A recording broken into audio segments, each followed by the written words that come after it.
Well, hello, I'm Richard and welcome back to Stuff in Excel. In this video, what we're going to do is look at using the solver tool that's built into Excel as an add-in as a prescriptive analytics tool. So, first thing, let's understand what prescriptive analytics are. Generally speaking, in analytics, we have four levels of analytics. There's descriptive analytics, diagnostic analytics, predictive analytics, and then prescriptive analytics. Prescriptive analytics helps us answer the question of what should we do based on what we believe is going to happen. And so these tools that we use in prescriptive analytics are going to give us information that guides us in our final decision making. Descriptive analytics, diagnostic analytics, and predictive analytics basically tell us what we think is going to happen. They explain the data to us. They sort of give us a future view of data. But this prescriptive analytics actually help us answer questions of what is the best decision going forward. Now, this is the highest level of analytics, and it's also the level of analytics where we have the least experience and where we're still developing tools that can help people make better decisions. So as we get into the use of Solver as a tool for prescriptive analytics, this is the context in which we will investigate it. So let's just go in and look at what we're going to do. This is the data file that we're going to look at. And before I get into that, the most natural question that any of us are going to ask is, what is Solver? I'll put that little video up here in the center. So what actually is Solver? Solver is a linear programming tool built into Excel as an add-in. It's going to be under the Data tab, and I'm going to show you how to get it. What Solver will do is help you to arrive at either a optimal decision, whether it's maximizing a value or minimizing a value, or actually you can establish that you want it to equal a particular value. And the tool will allow you to manipulate multiple variables at once as you are trying to arrive at this decision. It's a really good tool for things like what's your optimal inventory level, what is your optimal production mix. Those are really good questions to ask Solver. So let's just get into this and see how it works. So the first thing I want to do is, get rid of this screen, there we go.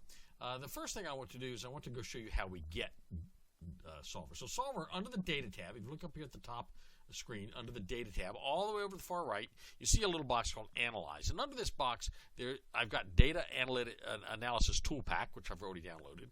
And I've also installed the Solver add-in as well. So how do I get this Solver add-in? It may already be on your computer, but it may not. If you don't have it, you're going to go over here to File in the upper left. Click on that, and you're going to go down to, I'm going to go down to Options. And under Options, one of my options is Add-ins. So I go next to the last item on my options list, and it's going to give me some add-ins. So it tells me some of the add-ins I can have. I'm going to go actually all the way to the bottom and hit Go for add-ins. Now, it's going to give me a list of add-ins, and you can see what I've got added here. I've already got the Analysis Tool Pack added. I've already got Solver added. I could add the Euro currency tools, and let's just go ahead and add that one for fun since we're here. And when I hit OK, it's going to add this tool to my area. Now, notice Solver is already there, so it's not going to add it, but if it wasn't there, it would add it. So we hit OK. And now we've got that tool added. So if you don't have Solver added, that's the way to add it. So the next thing we want to think about is how we actually get to use Solver. Well, the first thing you have to do is you have to think about the data you have and how you're going to set it up. So what we've got in this particular example is we've got a product mix optimization problem. We've got a certain amount of resources available. We have 5,000 labor hours available and 2,500 units of raw materials available. The next line, we have 6 products, and under each product it tells us how many labor hours are required to produce a unit of product and how much raw material is needed to produce a unit of product. We have the unit sales price for each product and the unit variable cost for each product, which results in a unit contribution margin for each product. Now, that unit contribution margin is defined as simply the sales price minus the variable cost per unit. We've got down here a line for the demand for these products. So product 1, for instance, has a demand of 300 units per month. Unit 2 has a demand of 250 units per month, and so on. the production rules dictate that we have a minimum of 25 units of each product produced each month. Now, I've got another line in here, and I'm going to go ahead and put lines around this box. I'm going to box this in and put a border around it. And this is going to be the row where we put our pounds of product or units of product produced. Now, so this, and I'm going to highlight that whole box. I'm actually going to put one more line in here. There we go. And I'm going to highlight that in, oh, I don't know, let's highlight it in green. So that is where we're going to be putting this is the result that's going to be moving around. What mix do we have? How many units of each product will we make a month? And which mix of those products will generate a maximized profit? I'm going to actually change that from profit to contribution margin. We're trying to maximize our contribution margin. Now that formula, if you look at it, is, go up here to the screen up above, and I will make that bigger so you can see it. So if we go up here and look at the top of the screen, we see it's using the sum product formula. Now the sum product formula is a really cool tool that allows you to multiply one array of values by another array of values, and you can actually have multiple arrays within this. So you can do 3 or 4 multiplications simultaneously within this. So it's telling me that it's D8 through I18, and the other thing it tells us is we're going to be using D11, which is down here, all the way over to I11, which is this range right here, the minimum range. So we're going to be taking it's our product production range. And that's what we're going to do. So it's going to be our D8, which is where our contribution profit or contribution margin per unit is, times our number of units produced, and that's going to give us our total contribution margin for the period. Our goal is to arrange or come up with a mix of these products that maximizes this. Now, I could do it by hand. Now, we got a couple of constraints. So let's go look at the constraints over here, because I think those are important. So let me get out of the screen. And we see up here a list of our constraints. First thing is our labor used. So we want labor used to be got to end that window. We want the labor used to be less than what's in C4, which is our number of labor hours available. So the labor used cannot exceed 5,000. It can be equal to 5,000. It can be equal to or less than 5,000, but it cannot exceed 5,000. Raw material used will be the same kind of constraint. The amount of raw material we use cannot exceed the amount of raw material that we have available. Now, the units produced, we have a rule within the company, let's say, for example, that we cannot produce any more units than we have demand for. We don't want to have inventory. We want to use a just-in-time system. So we are going to set a constraint that the units produced, which is this line right here, cannot exceed the demand per month. In addition, we have another constraint that says the units produced has to be greater than or equal to the minimum required production. The final rule is that our contribution margin has to be maximized. So those are our constraints. Now, the final constraint of contribution margin will be dictated within the solver window. There's an opportunity for that. The other 4, we're going to have to actually create those constraints, and I'll show you how to do it. Now, I could do this a lot of ways. I could do it by hand. Let's just say, for example, that we do 100 units of each product. And I'm going to do this by hand. And if we did 100 units of each product, we'd have $10,050 in contribution margin, but we would have only used 1,900 labor hours and 910 units of raw material. Well, what if we wanted to do, let's say we since our highest contribution margin per unit is product 3, let's produce 600 of those, and let's see what happens to our numbers.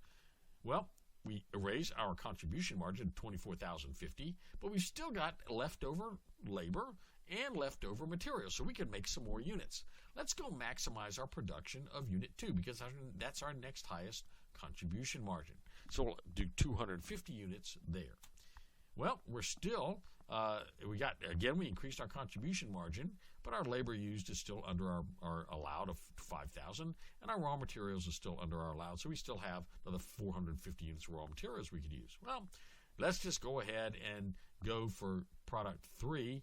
Let's go ahead and do 300 units for that. Maximize that production. Well, that's not going to work for us because, as you can see, even though we raised our contribution margin, we exceeded our amount of labor available, and we also exceeded the amount of raw material available. And I could actually conditionally format these so that we'll say that if, let's just take this one, and we'll say that if it is greater than, if this cell is greater than this cell up here, that's what I really want, then we'll say, that's going to be red. Okay, and if it's less than that, let's just go on and say, highlight if it's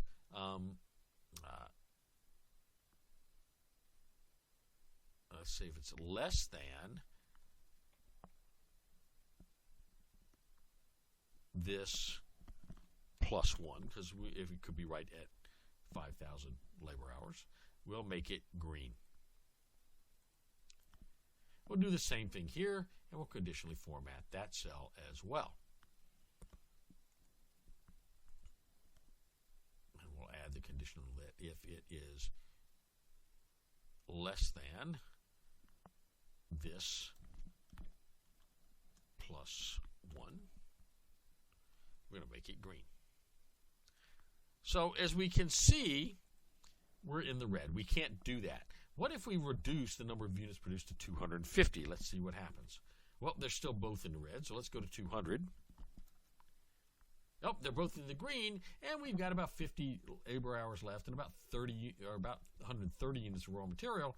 But as you can see, our contribution margin went down. Now, I could do this all day long, coming up with different mixes of these numbers here, or my products produced, but I might never find what my maximum is. I won't necessarily know what my maximum is. I could play with this forever. However, Solver is going to give us a tool that allows us to do this very, very easily and quickly. And it'll remain within our constraints, and it'll give us the maximum contribution margin and the contribution and the product mix that will give us that maximum contribution margin.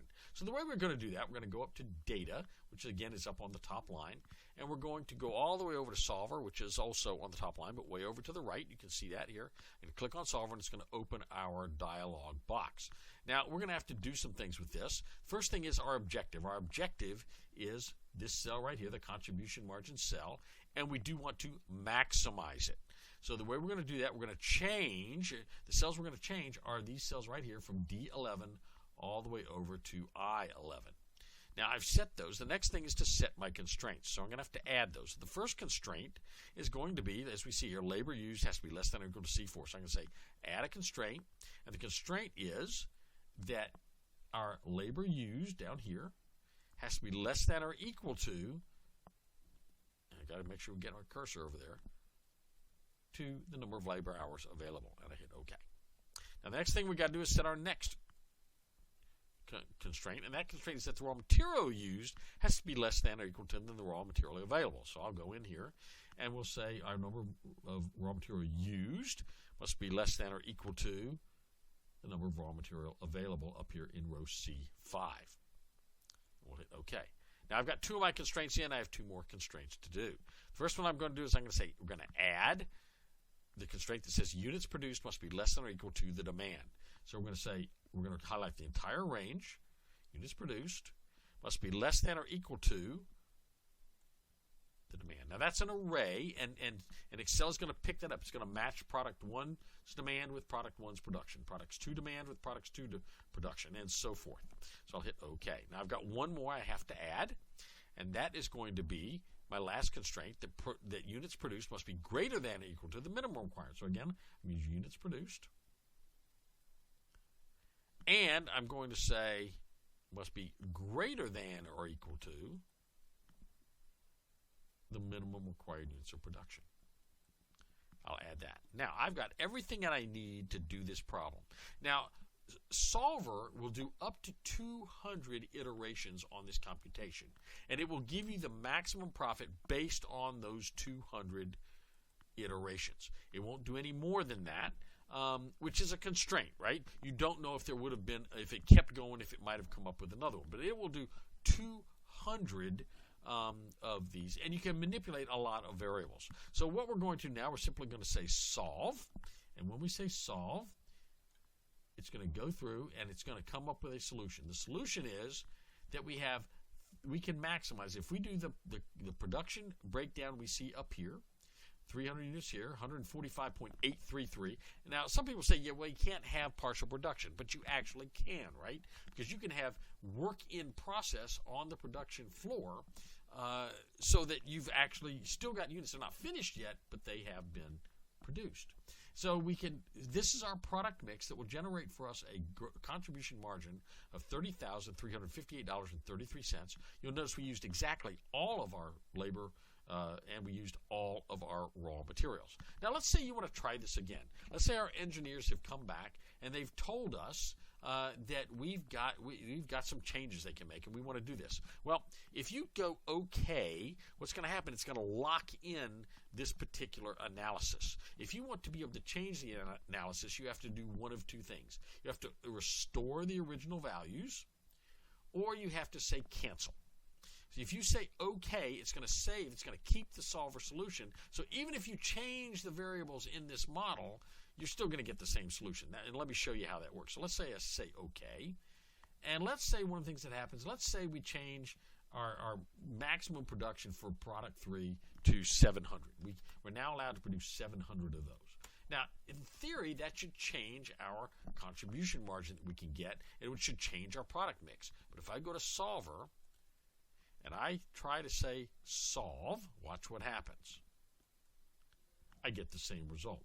And the reason for that is actually gave me a little bit different result, which is kind of surprising. It didn't do that to me earlier today. So it did give me that result. But what I want to do, I don't want to keep the solution. I want to go back and I want to say cancel. And now what I'm going to, let's say our engineers have come back to us and they've told us that we can reduce the amount of hours it takes to produce product 1 to 2.5. They can actually reduce the number of hours it takes to produce unit 2 to 4. Notice the numbers are changing down below, right? We can actually change the, they're going to let us raise our price on unit 1 to 80. We can now change, let's say we've also come up, we can now produce unit 6, or product 6. We can actually produce it in half an hour, but it takes a little bit more material because the material is it's a little bit different product. And let's say we actually, for product 5, we actually have to reduce or increase our production to 3 hours because of some new federal regulations. So when we do that, we can see that it's changed our solution down here. And so what we want to do is go back to Solver. And remember, it saves it for us, which is really nice. And all we have to do is hit solve. And notice it didn't give us what we wanted. We're going to have to go back and restore the original values. So we'll do that. Now what we do when we hit Solver,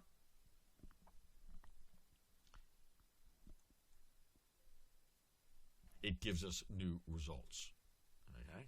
And again, we maximize the use of our labor used and our raw materials used. And the reason it does that is because it allows it to do partial products, right? If we said it had to be round numbers, that would be a different story, wouldn't it? We'd still have a little left over probably.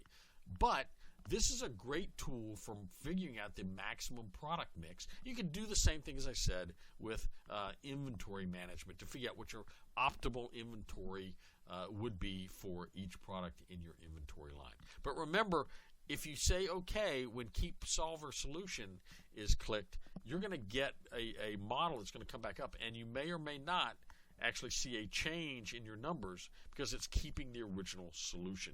You want a new solution if you're going to change any of the values. Well, hopefully this was helpful. It give you a little bit more insight on how to use Solver for prescriptive analytics.